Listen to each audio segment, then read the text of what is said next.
ఓడిపోయినా కూడా మాదే గెలుపు అంటోంది పాకిస్తాన్. ఈ యుద్ధంతో Pak army chief Asif Munir hero అయిపోయారు సార్ అక్కడ. వాస్తవానికి ఆసిఫ్ మునీర్ మాట్లాడిన కొన్ని వ్యాఖ్యలే ఈ గందరగోళానికి, యుద్ధానికి కారణం కూడా అది. నిన్న ఆర్మీ చీఫ్గా ఉన్న ఆసిఫ్ మునీర్ని ఫీల్డ్ మార్షల్గా ఎంపిక చేసింది సార్ పాకిస్తాన్ ప్రభుత్వం. ఇది హైయెస్ట్ మిలిటరీ ర్యాంక్ పాకిస్తాన్లో, ఆర్మీలో.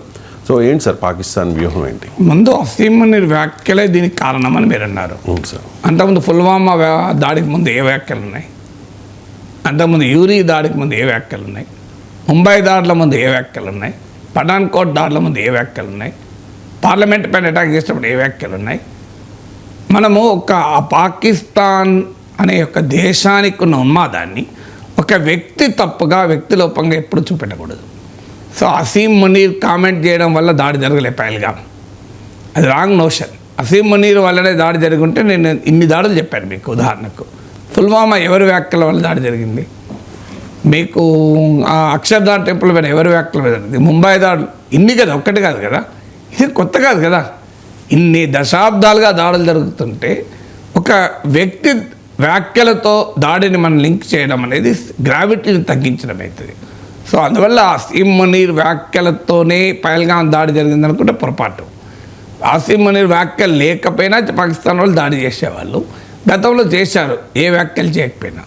అందువల్ల ఈ వ్యాఖ్యలను వల్లనే దాడి జరిగింది, లేకపోతే దాడే జరిగేది కాదు. ఇది ఆసిఫ్ మునీర్ మాత్రమే తప్పు చేశాడు, పాకిస్తాన్ చేయలేదు అనే మీనింగ్ రాకూడదు. ఇది పాకిస్తాన్ నైజం, ఇలా కొత్త కాదు. పహల్గామ్ ఒకటే జరగలేదు కదా, 3 దశాబ్దాలుగా అనేక దాడులు మనం ఎదుర్కొంటున్నాం కదా. అందువల్ల దీన్ని మనము ఒక వ్యక్తికి ఆపాదించి పాకిస్తాన్ దేశానికి ఉండే విధానాన్ని తక్కువ అంచనా వేయకూడదు. ఇది మొదటిది. రెండో, ఆసిఫ్ మునీర్కు ఎందుకు ప్రమోషన్ ఇచ్చారు అనేది నేను అన్నది నిజమే. పాకిస్తాన్ చరిత్రలో ఇది సెకండ్ టైం.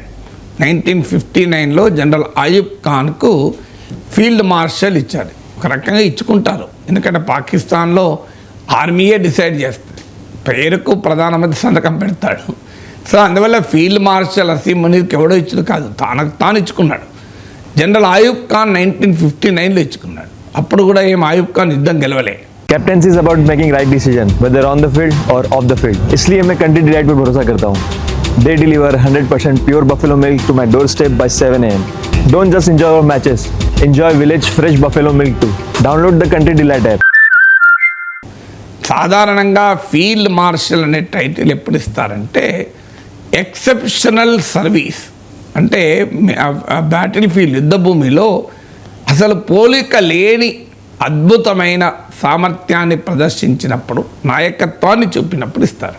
ఇప్పుడు ఆసిఫ్ మునీర్ ఏం చేశాడు అన్నది నెక్స్ట్ క్వశ్చన్ వస్తుంది.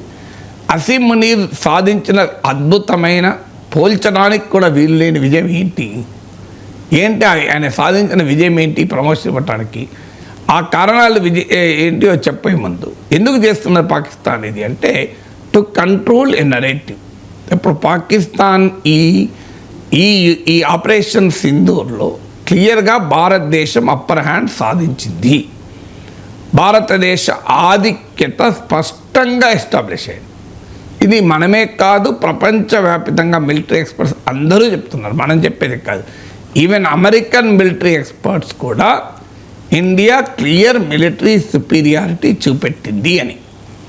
మనకి ఈ వార్కు ఉండే ప్రత్యేకత ఏంటంటే వీడియో ఎవిడెన్స్ కూడా ఉంది, అంత ముందులాగా కూడా కాదు.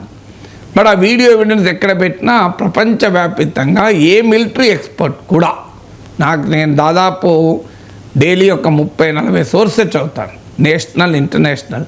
భారతదేశంలో ఉన్న అన్ని పత్రికలు, హైదరాబాద్కు రాని హిందుస్థాన్ టైమ్స్, స్టేట్స్మెన్, టెలిగ్రాఫ్ నుంచి మొదలుకొని Guardian, Washington post, wall street journal, New York times లాంటి ఇంటర్నేషనల్ పత్రికల వరకు చదువుతుంటాను. ఎక్కడ నాకు ఒక్క మిలిటరీ ఎక్స్పర్ట్ కూడా ఇది క్లియర్ పాకిస్తాన్ అప్పర్ హ్యాండ్ అని రాయలే. ఒక్కరన్నా రాస్తారు కదా నిజమైతే. ఇప్పుడు భారతీయులుగా మనం మాదే విజయం అని చెప్తాం, పాకిస్తాన్ వాడు వాని విజయం అని చెప్పుకోవచ్చు. కానీ there is a world beyond India and Pakistan కదా. మనం ఇద్దరం ఏం చెప్పుకున్నాం అన్నదే కాదు కదా, ప్రపంచమంతా ఈ వార్ చూసింది కదా, ప్రపంచమంతా ఆపరేషన్ సింధూర్ కొనియాడింది కదా.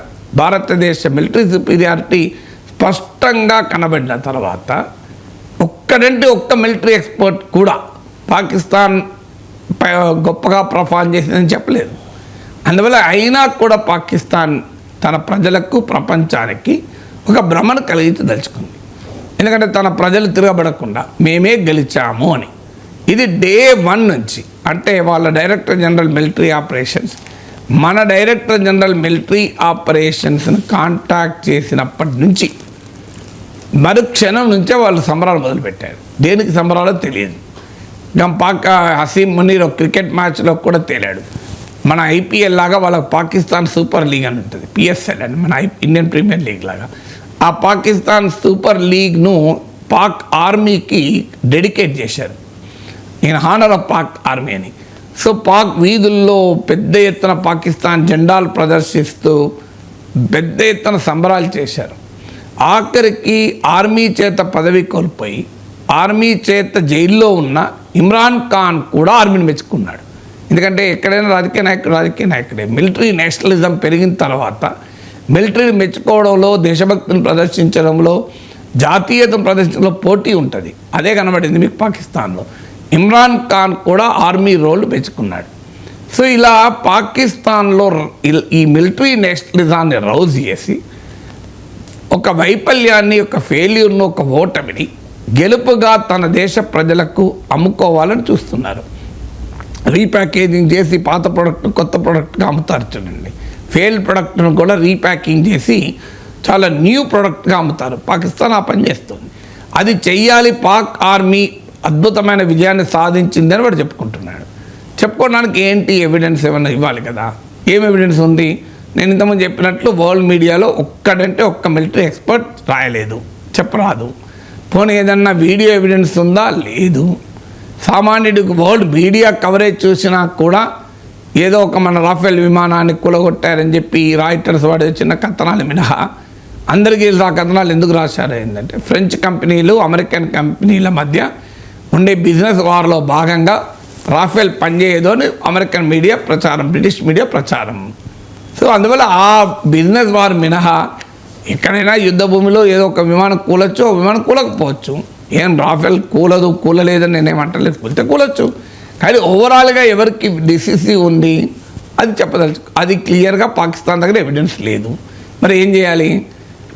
మేమే గెలిచాము అని చెప్పుకుంటున్న పాకిస్తాన్కు తామే గెలిచినట్టుగా చూపెట్టుకోవడానికి ఏమీ లేదు కనుక హసీం మునీర్కు ఫీల్డ్ మార్షల్ ఇవ్వడం ద్వారా చూడు మేము గెలిచాము అని చెప్పుకోదలుచుకున్నాడు.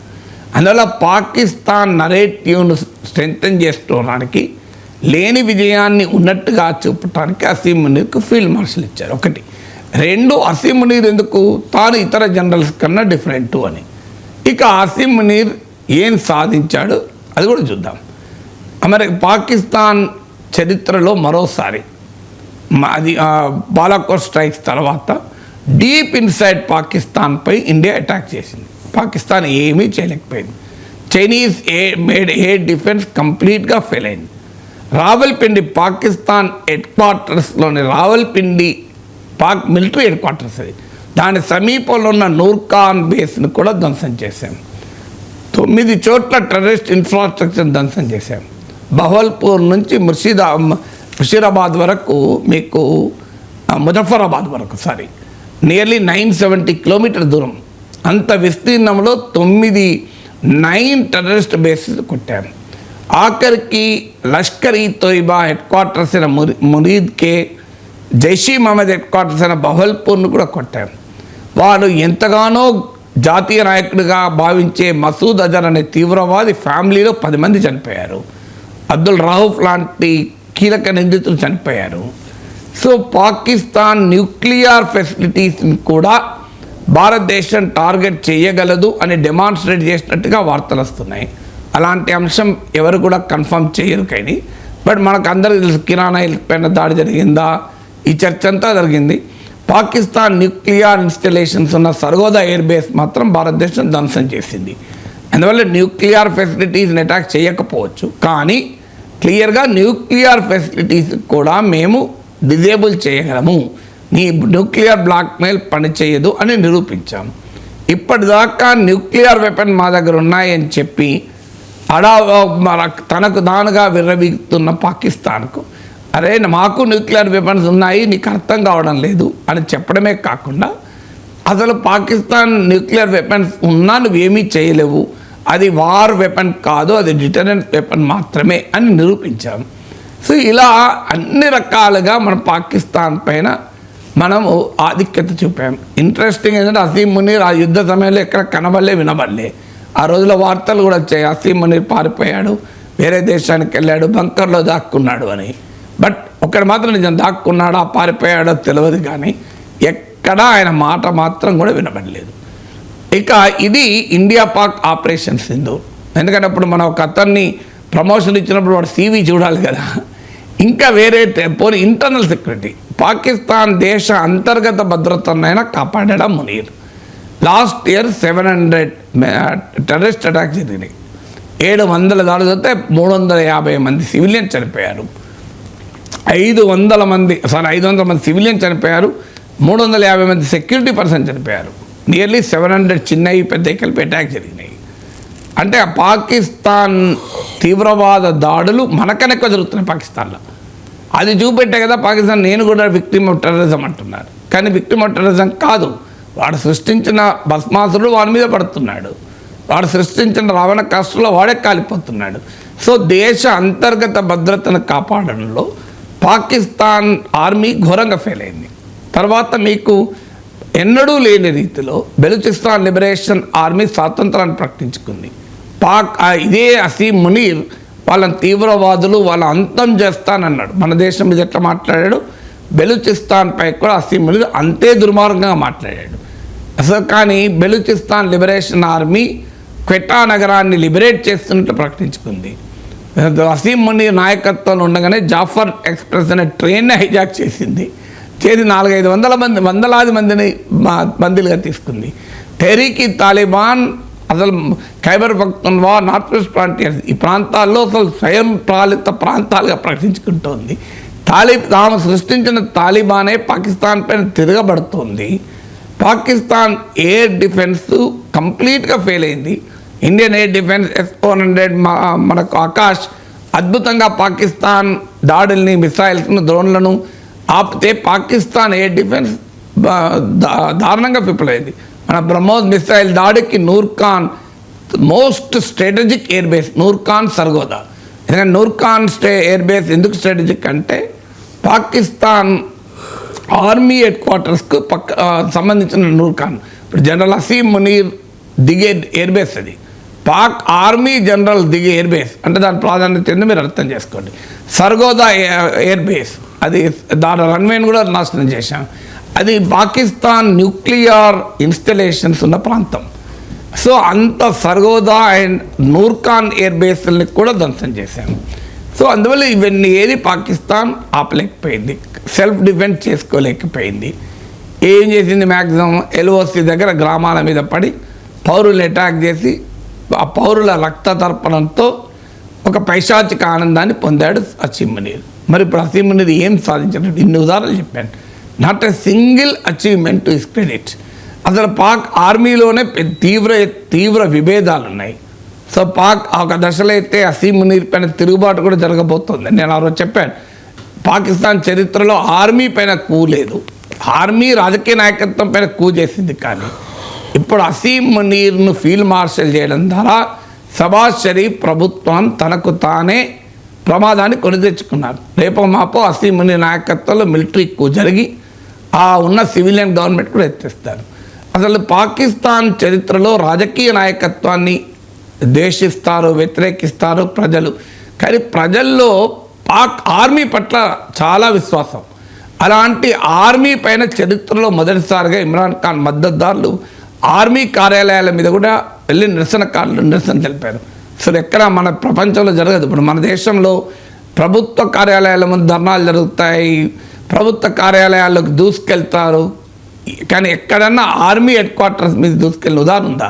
సికింద్రాబాద్ కంటోన్మెంట్ పైన నిరసనకారులు వెళ్ళిన చరిత్ర ఉందా? ఇంపాసిబుల్. ఎక్కడ సివిల్, ఈవెన్ అమెరికాలో ట్రంప్ తన మద్దతుదారులను 2020 ఫస్ట్ టైం ఓడిపోయాక తన మద్దతుదారులను అమెరికన్ పార్లమెంట్ బిల్డింగ్ మీద పంపించాడు, కానీ పాకిస్తాన్ ఆర్మీ బేస్ మీదకి పంపలే, అమెరికా ఆర్మీ బేస్ మీద ట్రంప్ పంపలే. సో ఎక్కడైనా ఆర్మీ కార్యాలయాలపై అటాక్ ఉండదు. ఒక పాకిస్తాన్లోనే జరిగింది అసీం మునీర్ నాయకత్వంలో. ఇమ్రాన్ ఖాన్ మద్దతుదారులు ఆర్మీ కంటోన్మెంట్లపై కూడా వెళ్ళి నిరసన తెలిపారు. ఇన్ని అపజయాలు మూటగట్టుకున్న అసీం మునీర్కి ఫీల్డ్ మార్షల్ ఇచ్చారంటే దాన్ని ఫీల్డ్ మార్షల్ అందామా ఫీల్డ్ మార్షల్ అందామా ఆలోచించండి.